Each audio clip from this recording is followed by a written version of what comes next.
Иван Речевич е еден од собствениците и основачите на Huge Media, маркетинг агенција од Србија специализирана за дигитален маркетинг. Гостин денеска на ОВЕБ. Разговараме за тоа која е, најпросто кажано, разликата помеѓу дигитален и маркетинг, онаков каков што го знаеме од класичните медиуми. Класични маркетинг je ono što svi već znamo kako funkcioniš. Znači, televizija, štampa, radio, to je to. Razumemo kako ljudi čuju reklamu, kako reaguju na brand, kako reaguju na to, da kažem, buku koja se stvara. S druge strane, digital je isto to, samo u nekoj, da kažem, bogatijoj formi, koja može da se meri.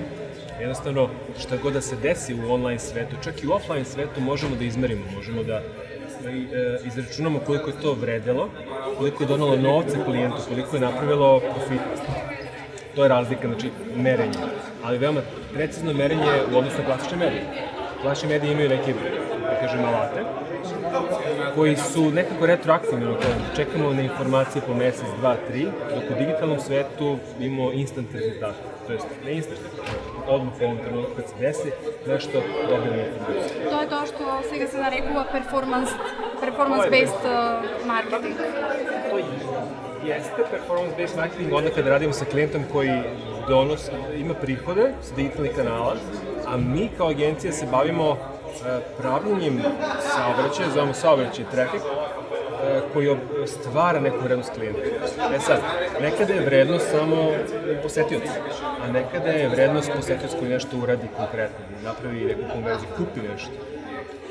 Tako da, performance-based je fokusiran na pravljenje opipljive monetarne vrednosti, правен новец. Да, почнавте со работа 2008, сега сме на прагот на 2016. Колку од тоа време кога почнувавте до сега се промени перцепцијата и на вашите клиенти во поглед на дигитален маркетинг? Mi smo svake godine, od 2008 pa na ovamo, do 2016. Skoro 2016. Govorili sebi, sledeće godine će biti bolje, sledeće godine ćemo napraviti nešto više. To se nije dešavalo. To je pomeralo se veoma sporo dok se nije desio YouTube, dok se nisu desile neke stvari, to jest nije se stvorila infrastruktura, dok agencije nisu više mogle da zatvaraju oči pred digitalom. Jednostavno, klijenti su ih naterali da se okrenu digitalu u najvećoj mogućoj meri. Tako da, sada smo u nekom vrhu, razgovaram sa kolegama iz Hrvatske, ova godina je pokrenula se. Tako da 2016 će biti izgleda fantastično. Бројките од истражувањето што ги слушнавме денеска на ОВЕБ се навистина фантастични. Регионот воопшто не заостанува за целиот останат свет во поглед на користење на интернет, мобилни уреди и така натаму. Тоа е голема шанса, претпоставувам.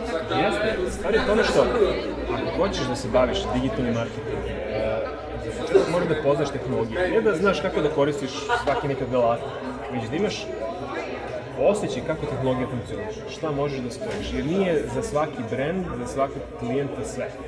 Ne možeš dati. Moraš mu dati ono što njemu zaista treba, što može da izmiriš i što će njemu prijati.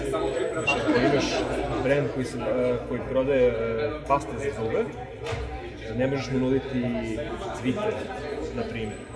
Možda i prilično, možda jeste Twitter njegov kanal, ali moraš birati ono što njemu treba.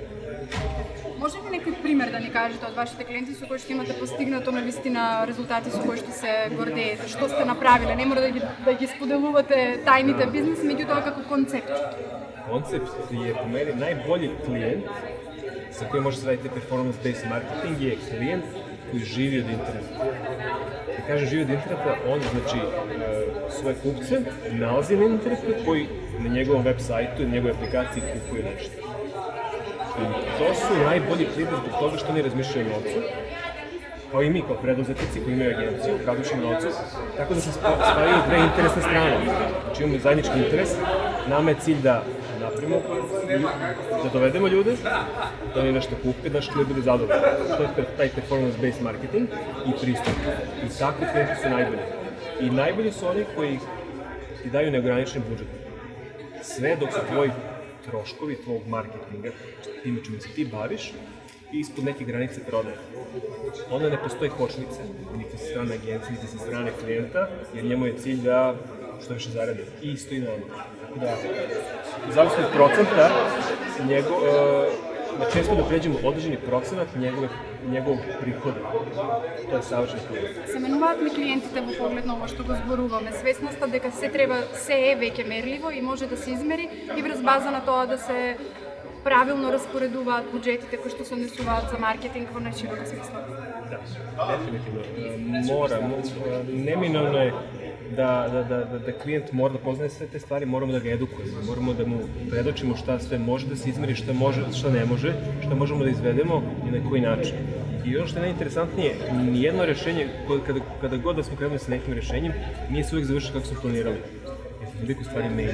Tehnologije se menjaju se uređaji. Do 2008. godine nismo imali iPhone. I svi su radili sa nekim čudnim telefonima koji nisu imali nikakve aplikacije u toj meri. Posle 2008. po svojom iPhone-a nama se otvorila takva širina i takve mogućnosti na koje nismo mogli da računamo ranije. Tako da, kanali komunikacije, mobilni telefoni, računari, tableti, sve što se pojavi mora da uđe u miks, objasni se klijentu, klijent razume i onda idemo postepeno u neku implementaciju.